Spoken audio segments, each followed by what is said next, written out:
Bonjour, je suis docteur Mehdi Hassoun et je suis heureux de vous présenter aujourd'hui mon travail intitulé L'utilisation des sables de dragage dans des formulations de béton pour la construction des tétrapodes pour les ouvrages de protection portuaire. Au niveau de la conférence, dans sa seconde édition, INBES 2021. Comme on le sait tous, le béton est le premier matériau de construction dans le monde. À travers son usage dans les différents ouvrages d'infrastructure, les matériaux rentrant dans la constituante de béton risquent de ne plus satisfaire la demande actuelle. C'est pour ça, et on risque d'avoir une consommation massive de ces matériaux, une pénurie des matériaux de construction.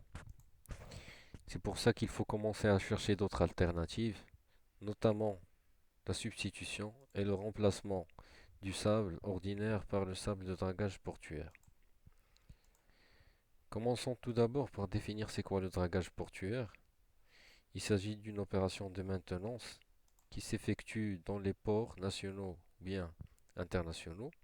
Il s'agit de l'extraction du sable marin des fonds des enceintes portuaires afin de permettre la navigation en toute sécurité des bateaux. Ici, on illustre quelques photos des opérations de dragage portuaire qui s'effectuent au port d'Agadir au Maroc. Entre l'année 2007 et l'an 2015, plus de 1 million de mètres cubes comme quantité a été draguée du port d'Agadir. Des quantités énormes que jusqu'à la date d'aujourd'hui, aucune étude de valorisation n'a été menée pour voir la possibilité d'utiliser ce matériau et le valoriser. Pour présenter ou bien plancher notre travail, on commencera tout d'abord par défiler une synthèse ou bien les résultats retrouvés dans les différentes recherches menées sous forme d'état de l'art avant d'en parler sur l'usage des formulations à base du sable de dragage dans la fabrication des tétrapodes et enfin conclure et voir les perspectives qui peuvent s'enchaîner.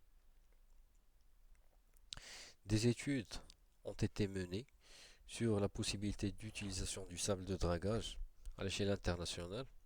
Toutefois, ces études ont convergé sur le fait que l'usage du sable de dragage peut être réalisé en mortier et dans des utilisations très limitées.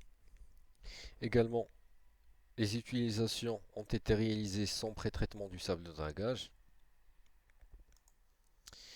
Un pré-traitement a été toujours adopté et également ils ont montré que la présence et l'émergence des ions chlorure au niveau du sable réduisent le champ d'utilisation du sable de dragage dans la réalisation des formulations de béton capables d'être utilisées dans les ouvrages. Il existe plusieurs types de pré-traitement du sable de dragage, notamment le pré-traitement par lavage, le traitement biologique, les traitements physico-chimiques, des traitements Novosol, ainsi que les techniques d'inertage. Comme on l'avait dit, donc, les études ont montré que les utilisations restent toujours limitées, qu'il est nécessaire de passer par un pré-traitement, ce qui engendre une augmentation du délai et du coût.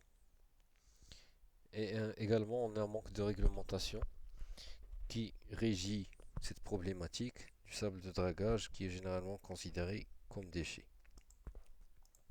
Notre approche proposée pour bien mener l'étude de cette problématique, c'est en premier lieu voir la possibilité d'utiliser le sable de dragage sans traitement dans des formulations de béton, faire une cartographie des différents matériaux de la région qui donnent de bons résultats et caractéristiques intrinsèques et qui nous laissent prédire par la suite qu'ils peuvent être utilisés dans des formulations de béton et voir par la suite également les améliorations possibles qu'on pourrait proposer au niveau de ces formulations afin de valoriser le sable de dragage du port d'Agadir utilisé dans des formulations de béton pour la réalisation des tétrapodes.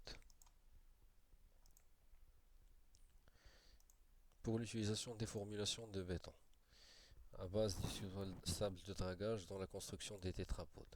Commençons tout d'abord par définir c'est quoi les tétrapodes. Les tétrapodes, ils sont des ouvrages constitués de 4 pieds, comme leur nom indique, tétra, c'est 4 et pod, c'est pieds. Ce sont des ouvrages qui rentrent dans la réalisation des ouvrages de protection portuaire et qui permettent de limiter les franchissements des houles et des vagues afin de protéger les enceintes portuaires des déferlements des vagues et pour laisser les bassins portuaires en toute sécurité. La formulation, avant d'aborder la formulation du sable de dragage proposé, commençons tout d'abord par voir la provenance des différents matériaux rentrant dans la formulation étudiée. Pour les granulats, il émane de la carrière Inoub, située à Yeroud, dans la région d'Agadir. Le sable de dragage, c'est le sable du port d'Agadir. Et pour le ciment utilisé, c'est le ciment CPJ 55 Prismer de l'usine Simar à Isbaha dans la région d'Agadir. L'adjuvant, c'est l'adjuvant Viscocrete Tempo 1000 M de la société Sika Maroc.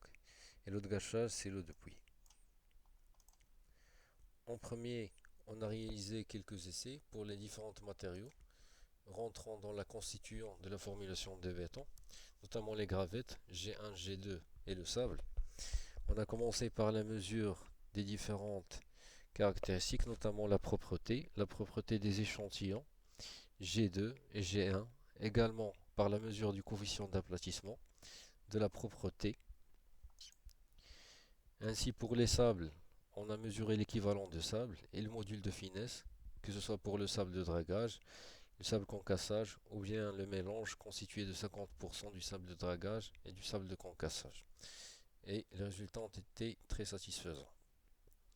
Également, on a fait la mesure des essais, la mesure minéralogique, la mesure chimique des différents constituants rentrant dans la composition des gravettes et du sable, notamment la mesure du soufre, la mesure du sulfate et sulfure, les chlorures, teneur en matière organique, teneur en calcaire coquillé. Ensuite, on a réalisé quelques essais au préalable sur le ciment qui va rentrer, qui va s'incorporer avec les différents constituants pour composer notre formulation de béton étudiée, notamment par la mesure des différentes composantes chimiques et les résistances à la compression, que ce soit à 2 jours, 7 jours ou bien 28 jours. Et ensuite, on a mené quelques essais de compatibilité sur les ciments adjuvants afin de choisir l'adjuvant le plus approprié pour l'utiliser au niveau de la formulation du béton à base du sable de dragage qui rentrera dans la constitution ou bien la fabrication des tétrapodes portuaires. En premier, on avait choisi deux adjuvants de troisième génération, le SV Tempo 1000M et le Cicaplast Fluid. À travers les différentes caractéristiques et des essais de compatibilité entre le ciment et l'adjuvant, que ce soit à travers la mesure de début de prise, la fin de prise, et également les différentes résistances, que ce soit à la compression ou bien à la flexion. On a opté pour le mortier adjuvanté SV Tempo 1000M qui a donné des résultats plus satisfaisants que le mortier adjuvanté Cicaplast Fluid. Ainsi, après avoir réalisé des essais au préalable sur les différentes constituants des différents constituants qui vont rentrer dans la réalisation de la formulation de béton, on a mené la réalisation des gâchets de béton à base du sable de dragage, et ceci, la composition a été menée par la formule de Drogoris sur les 3 gâchets qu'on a proposés. On a commencé par faire des gâchets théoriques, ensuite on a essayé de les modéliser au niveau de laboratoire sur le volet expérimental. On a retrouvé des différentes pondérations pour les constituants rentrant dans la formulation de béton, que ce soit le gravette, le sable de concassage, le sable de dragage, le ciment, l'eau totale et l'adjuvant. Les résultats du béton durci des différentes gâchets étudiés, que ce soit à 7 jours ou bien à 28 jours, ils ont donné des résultats très satisfaisants. D'ailleurs, des résistances à la compression à 7 jours qu'on a retrouvé dépassent de loin les résultats escomptés. On a retrouvé que ces résistances dépassent 30 mégapascales et pour les résistances à la compression à 28 jours, elles dépassent 40 mégapascales. Ensuite, on a cherché à stabiliser ou bien conforter la jetée principale du port d'Agadir par des tétrapodes à base du sable de dragage du port d'Agadir. On a commencé par décharger les différents tétrapodes cassés et les recharger au niveau de la digue des tétrapodes à base du sable de dragage portuaire. L'étude de stabilité a été menée par le logiciel Talreen. Ce logiciel Talreen et ceci à travers en faisant rentrer toutes les hypothèses de calcul ainsi que les hypothèses ou bien les données concernant les formulations de béton à base du sable de dragage qui a été étudié. La modélisation par logiciel a montré que la digue est stable et qu'on peut utiliser des tétrapodes à base du sable de dragage dans le confortement et le rechargement de la digue principale du port d'Agadir. Pour conclure, on peut dire que l'usage des adjuvants à travers des essais réalisés a été déterminant, a amélioré nettement les résultats et les caractéristiques de la formulation de béton étudiée à base du sable de dragage non traité.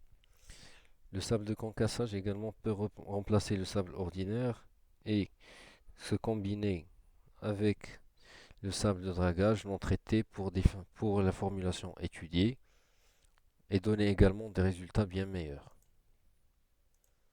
Le sable de dragage du port d'Agadir peut être utilisable dans des formulations de béton, que ce soit en totalité, comme on l'avait déjà montré dans un autre travail, ou bien en pourcentage. Il peut également être utilisé dans la réalisation des tétrapodes pour les ouvrages de protection portuaire. L'usage des sables de dragage du port d'Agadir dans des formulations de béton exploitables va permettre de diminuer la cadence des opérations de dragage effectuées au niveau du port et d'économiser des budgets énormes qui ont été dédiés aux opérations de dragage et de clapage des sédiments portuaires et de préserver la faune, la flore ainsi que l'environnement marin.